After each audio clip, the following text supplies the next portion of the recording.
Menurut gua bakal banyak orang yang pakai handphone ini, bukan karena perlu, tapi karena kepengen.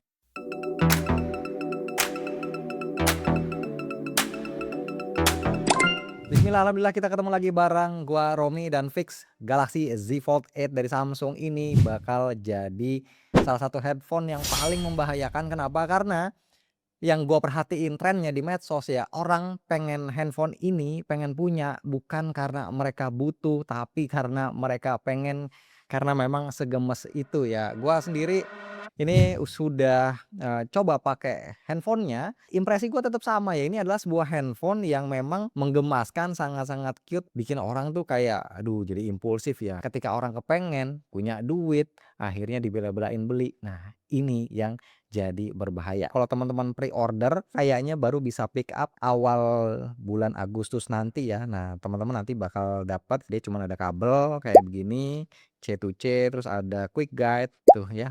Udah simpel sih. Nah, untuk aksesori yang wajib teman-teman beli, contohnya kayak gini ya, ini silikon magnet case, di mana di dalam casingnya ini kita juga akan dapat alat untuk masang anti goresnya. Karena selain case ada anti goresnya, bentuknya seperti ini anti gores buat yang di layar depan ya, karena belum terpasang. Nah, ini dapat 2, gua sudah pasang, satu pasangnya nggak susah ya. Nah, untuk casingnya penampakannya seperti ini yang magnet, dan ketika casingnya dipasang jadinya seperti ini. Ketika kita pegang, ini mau cowok ataupun cewek bakal ngerasa, wah ini definisi yang bener-bener compact, the real HP compact sesungguhnya. Karena biasanya kita disajikan dengan handphone lipat yang memang nggak gede-gede banget ya, cuma ketika kita bentangin layarnya, itu akan menjadi sebuah, device yang gede banget. Nah, kalau ini masih termasuk oke, ya tentunya premium, dia punya rating IP48, tebelnya 4,5 mili ya, di kondisi terbuka seperti ini. Terus untuk bobotnya ini jadi yang paling ringan di 201 gram aja, bahkan dia lebih ringan 5 gram lebih ringan daripada iPhone 17 Pro yang biasa ya, bukan yang Pro Max. Gue juga suka banget ya ketika melakukan proses unfolding seperti ini, yang membuka itu benar-benar terasa jauh lebih ringan dibanding seri-seri sebelumnya. Ini adalah hal sepele yang tapi ternyata sangat menyenangkan ya, bukanya tuh set gitu, segampang itu. Engselnya, kekuatannya ini gimana? Nah, kalau untuk Samsung sendiri ya gue sih tidak meragukan ya, secara udah banyak banget pengalaman mereka kan ya bikin HP lipat, dan mereka pionir juga. Sejauh ini gue pakai nyaman, tampil beda, dan aman. Jadi engselnya enak, nggak ada masalah. Nah, krisnya sekarang makin minim lagi ya. Kalau teman-teman lihat di sini memang semakin susah untuk bisa melihat krisnya, harus banget dilihat, dipantulin ke cahaya. Nah, kayak gini ya. Kalau kita pegang berasa atau enggak? Nih, kalau kayak gini ada berasa, masih ada berasa gitu ya, tapi tipis, semakin smooth jauh dibanding yang versi sebelum-sebelumnya. Dan kalau dilihat pun, ya kalau kita lagi pakai seperti ini nggak kerasa sih sebenarnya. Makanya kalau mau ngelihat harus di kondisi layarnya yang warna hitam atau menampilkan gelap, dan harus kena sinar. Jadi dia terlihat pantulannya seperti ini tuh, tuh ya. Nah, satu hal juga yang paling bikin penasaran adalah gimana kalau handphone ini dengan rasio layarnya yang luarnya ini kan 16:10 kalau kita pakai untuk buka aplikasi atau bermacam-macam kegiatan ya. Misalkan nih kita buka Instagram, nah tampilannya seperti ini ya, dia by default sudah full screen dan konten bisa terlihat, cukup enak sih ya, lega nih satu layar segini. Nah, ini TikTok tampilannya seperti ini, aman juga ya. Jadi satu konten, tampil di satu layar full, kita scroll lagi, bener-bener enak, nyaman. Dan kalau misalkan kita mau pakai untuk ngetik, ini berasa lega banget. Kita kalau mau pegang dengan satu tangan ngetik, kalau tangan gua ya ini sebenarnya masih bisa, cuman memang ya tetap ya karena terbiasa dengan 2 tangan, kiri kanan dan kanan, akan jauh lebih enak. Tapi kalaupun kepaksa mau satu tangan pun ya, ini masih sebenarnya masih bisa lah gitu ya, walaupun agak-agak sedikit maksa. Nah, ini tampilan YouTube ya, standar di YouTube itu biasanya suka masih banyak yang 16:9, itu tampilannya cukup full seperti ini. Tapi kalau rasionya 21:9 itu akan lebih kecil lagi, lebih banyak black bar-nya. Dan ini kalau kita coba untuk nonton Netflix ya, ini film dengan rasio ini kayaknya 21:9 ya, makanya black bar-nya cukup, banyak. Ini karena film box office. Sekarang giliran kita coba menjalankan aplikasi-aplikasi tadi di layar yang dalamnya. Kalau tadi buka apps di cover screen-nya itu berasa lega ya, apalagi di layar utamanya ini ya, bener-bener berasa makin lega lagi. Kita buka medsos yang ini kan ideal buat orientasi potret kayak Instagram, TikTok, Telegram, WhatsApp, Facebook, Threads. Ini semua aman kalau kita buka layarnya secara, horizontal ya, dan di sini kita juga bisa ubah layout atau rasio tampilannya. Caranya itu kayak mau buka recent apps, terus nanti di masing-masing aplikasinya itu di kanan bawah tuh ada icon yang bisa kita pencet. Pilih aja mau rasionya natif, full screen, atau 16:9. Kalau kita pilih yang 16:9, nanti jadinya bakal tampil kayak gini dan bisa diatur juga posisinya nih mau di tengah, kanan, atau di kiri.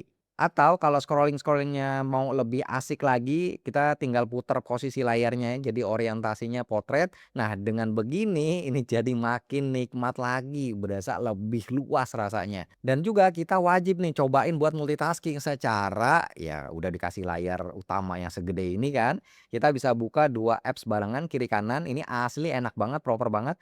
Kalau misalnya kurang, kita bisa tambah buka satu aplikasi lagi jadi berjejer 3 kayak gini. Atau kalau misalnya masih kurang juga nih bisa ditambah lagi tapi secara pop up. Nah, ini bisa digeser-geser window-nya dan diubah juga ukurannya. Asli ini bener-bener definisi HP super compact tapi rasa pakainya tuh lega banget. Nah, kalau kita pakai untuk main game, ya ini yang gue coba adalah game, Clash Royale di sini. Ini game yang secara natifnya dia berjalan di, portrait ya, otomatis gitu. Dia langsung portrait padahal ini posisinya gua lagi pakai landscape tapi dia memaksa aplikasinya untuk berjalan portrait. Jadi memang sudah di-set sedemikian rupa jadi kalau kita main game ini atau game-game lain yang memang, basic-nya portrait rasionya, nah kita bisa langsung puter si layar handphone ini dalam kondisi, layar terbuka jadi pakainya posisi portrait.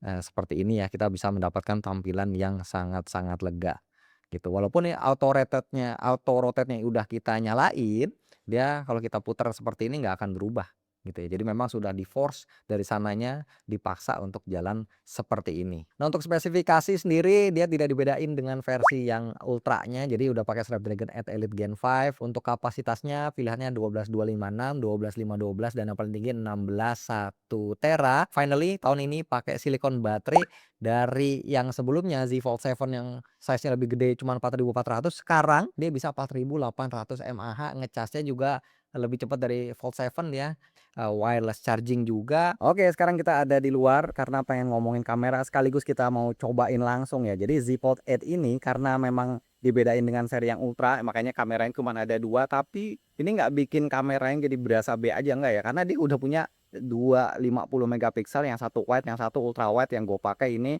ultra wide-nya pokoknya semuanya termasuk kamera depannya yang cuma 10 megapiksel aja dia bisa ngerekam sampai dengan 4K 60. Kamera belakangnya bahkan bisa sampai 8K di 30 fps.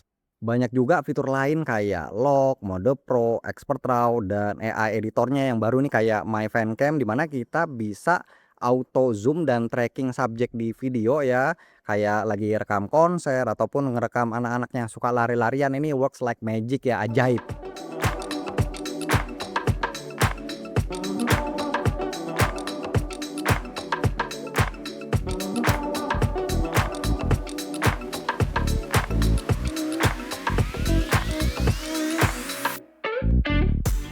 Oke, jadi intinya untuk Galaxy Z Fold 8 ini adalah handphone yang menggoda banget, pastinya gemes banget, bikin orang aduh pada kepengen dah. Kalau udah ngebet dan juga ada dananya, menurut gua mending buruan gas aja dah, mumpung masih ada stoknya. Soalnya ini kan kondisinya chipset dan RAM lagi langka ya, jadi daripada nyesel ditunda-tunda, nggak dapet stoknya, mesti nunggu lama lagi. Karena ini menawarkan experience yang beda, jadi ketika pakai handphone ini kita nggak lagi ngomongin, speknya kayak gimana, ini udah spek tertinggi, skor Antutunya berapa, aduh nggak mungkin dah.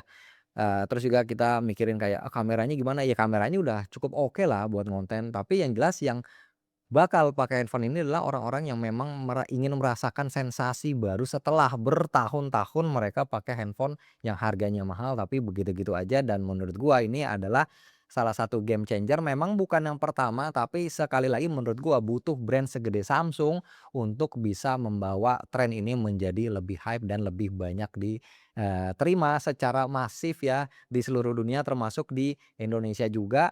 Satu lagi nih ya, gue dapat banyak banget input dari teman-teman ya, user langsung mereka yang mungkin belum, suka pakai handphone fold ataupun memang, menurut mereka harganya terlalu mahal ya, mereka pengen ya buat Samsung bisa didengerin, pengen handphone biasa bukan handphone lipat tapi form factor-nya bisa seperti ini, sekompak ini, kira-kira bisa nggak tuh?